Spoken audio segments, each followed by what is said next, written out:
Yo, what's up, my boys? Um,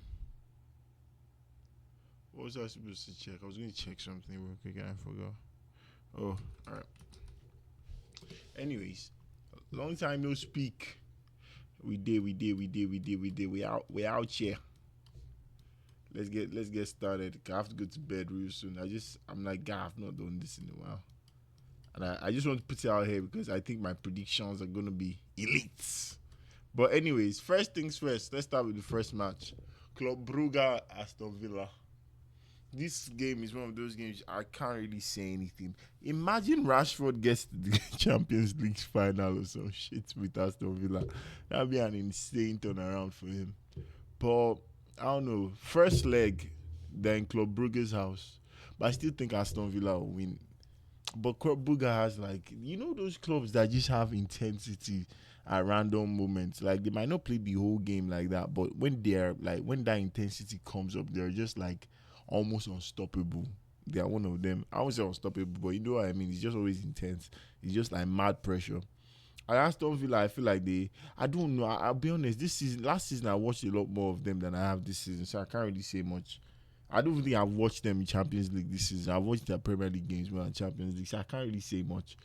But I don't know. Yeah, I don't know. Ramsey is look. If you think about it, they have a lot of dangerous players. Morgan Rogers, Asensio for some reason is dangerous. I can't understand why, but he's giving them the numbers they need, and they have Rashford here too, and Tillmans and McGinn. I think this might be the one problem they have. They might get outrun in this midfield because I know these dudes be every time I watch them this year in Champions League. I think I was three of their games. They just keep on pacing like they just boop boop boop boop. Do you know what I mean? They're always running. So I'll say 2-2. I think both of them will score. I think both of them will score. I'll just say 2-2 for that one. I'm not even sure. 2-2.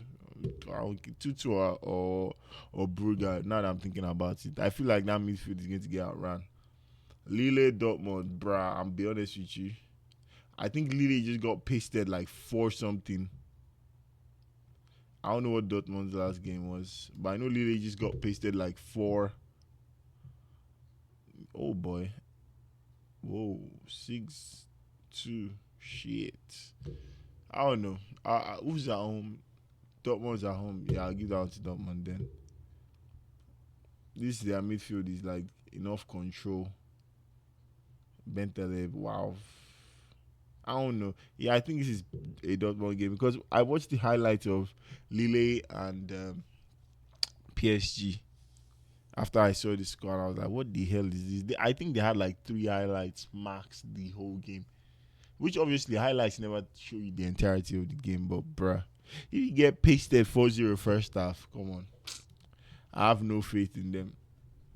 Like that one is a Dortmund win for me. Say like maybe like 2-2. Why am I saying 2-2? 2-1, sorry. Arsenal PSV Eindhoven. This game, I want it to go a certain way, but I don't think it will. I don't think it will, but I want it to go a certain way. But God forbid, look at this front three. Ugh. Ugh. This is the only hope. Bro, did you see what was happening in their last game and the game before that? They were just looking for him. He's the only person that can do something on the pitch. Is Martinelli injured? I think he is, yeah? Where is he? God damn. God damn. Yeah, I'll be honest with you. I Arsenal will just come and park bus as per usual and hope for corners. And that's literally what they're going to do. Because in the attack, they have no creativity. These two, he does well. Declan Rice, for some reason, I feel like Arsenal plays somewhat of a double pivot, but he still doesn't. But he's not as structured as, let's say, like Barca's double pivot, if you know what I mean. Because ours is more. It's more of like a partnership to a point where okay, one knows okay, I'm going for the DM because obviously there's always more of a sole DM and there's the controller. I think that's how double pivots work.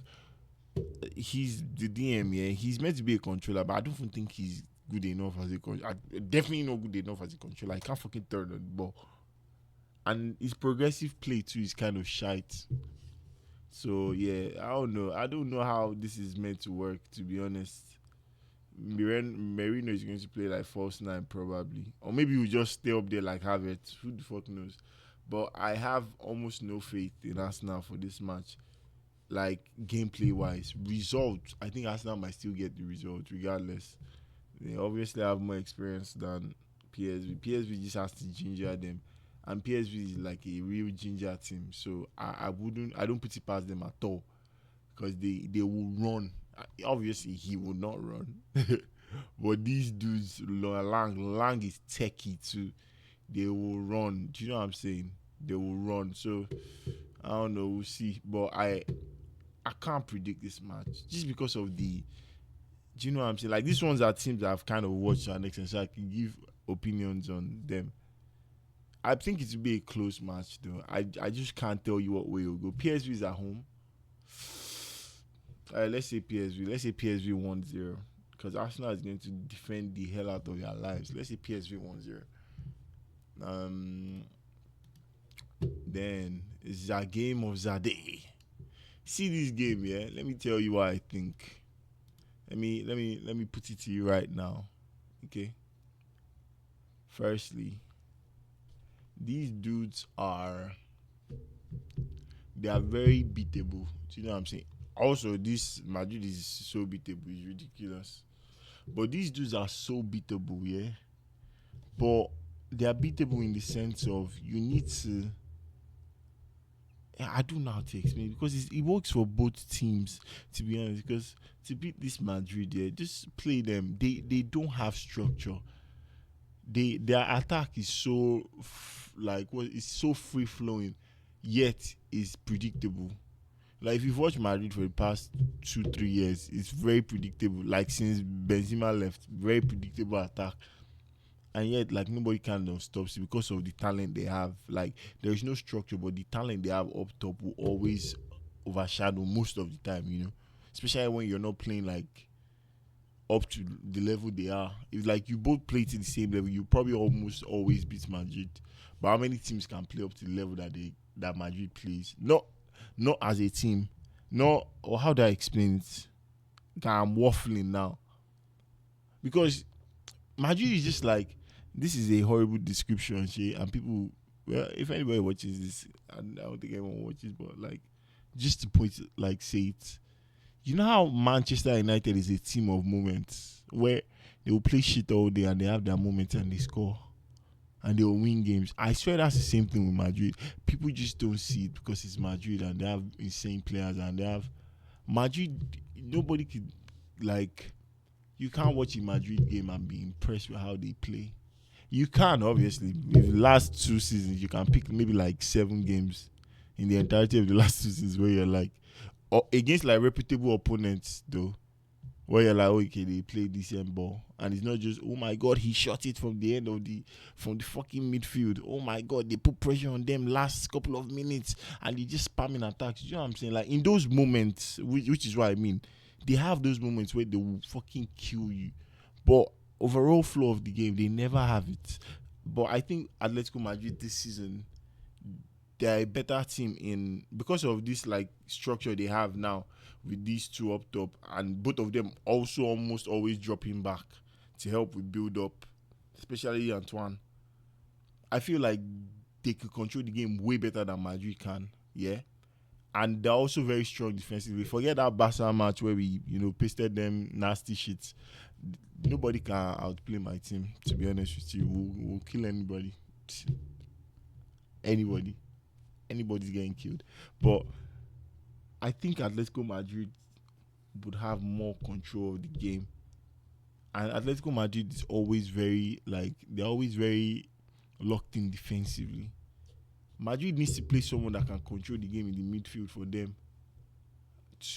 They need to play Modric, even though I don't think Modric can really control the game as much because one of the best things about Atletico Madrid is that when you try to control the midfield against them, they will run you ragged with these dogs. These dogs. Funny thing is, I would take him out. He's probably not playing, and you have Gala dog, bruh. Gallagher, Llorente, De Paul, you're fucking cooked, bro. You better just pray to God. You have someone that's comfortable on the ball. You have like 2 or 3 players comfortable on the ball. Because if not, you just get run ragged. So that's why I think, obviously, this is not a lineup. This is definitely not what's going to happen. But I think if Galadog starts this game, I think PSG, what am I saying? I think Atletico wins. I give the edge to Atletico regardless of anything, but we'll see based off the lineup tomorrow. Because I think it's going to be a midfield game. Because I don't think Atletico Madrid's defense is going to be easy for Madrid to penetrate. Anyways, it's why you have to like have those their moments or moment of like where insane brilliance and these people just lose guard. You know what I'm saying? Like all those kind of things. Like it's on a steady pace, which the game will never be on, to be honest. Apart from some minutes. I don't think this game is kind of game that will have like a steady pace all through. Because well, at least not in favor of Madrid, probably in favor of Atletico. Because they can I think they can hold the ball better than Madrid, to be honest. Because of their structure anyways. Um, yeah, so that's that. These people are just going to rely on their attack as per usual. Nothing, nothing different here. I don't think Rudiger is okay. Rudiger is there, but they didn't play Asensio last game. They probably won't play him there again this game. Felamendi is such a fucking liability. I don't care what anyone says. So is he. So once again, Lino and fucking Molina or Galadog or whoever they choose to play here, even Llorente.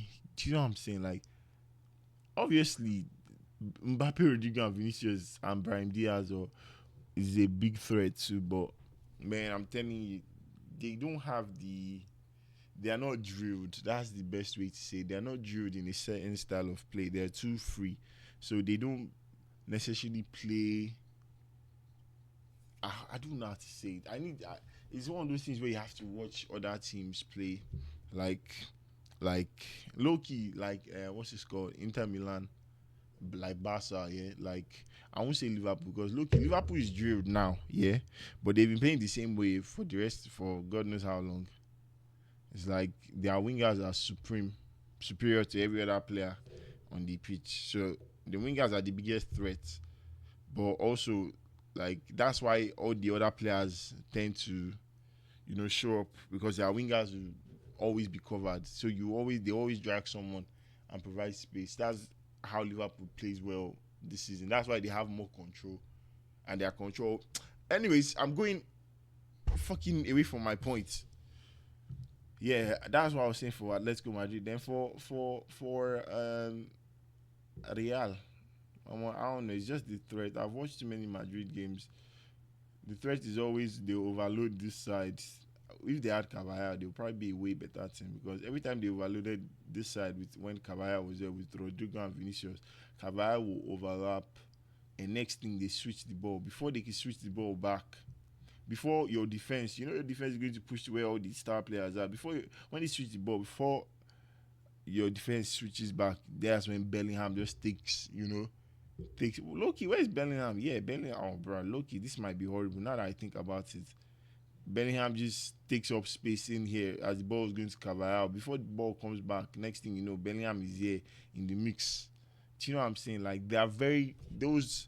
They know how to create opportunities in the sense of chaos. Like all those. Wait, what the fuck? Go how? Do you know what I'm saying? But yeah, so Brian Diaz is definitely not playing. Um, it's going to be Bellingham here. I think wait, is Bellingham injured? He's not, is he? Wait, he can't play? Oh my days. Wow, that's a loss. Well, I don't know. I don't know what we'll see, we'll see. But I think this match is going Atletico Madrid's way. No, what the fuck am I saying? I don't know. I genuinely don't know. Like watching Atletico's last couple of games and their game against Barca, yeah. They couldn't do much, but we showed because our defense was selling because we didn't have control when we took some players out, I think. Yeah. When we took Pedri out. But that's the thing. That control we had, Madrid does not have that control. So I'd imagine and the crazy thing is, they still have their fucking trump card, yeah? Let's say fucking 16 minutes into the game, they've controlled the pace of the game well enough. Madrid players are used to a certain flow that Atletico Madrid is bringing. Then they bring in Solot, and that's where it just fucking ends. Do you know what I'm saying? Yeah, I'm giving to Atletico Madrid. I say 2-1 Atletico Madrid. I don't think any of these games will be like insanely high scoring. But yeah, that's what it is for tomorrow. We'll come back tomorrow after the games, and then I'll do the one for Wednesday. But yeah, peace.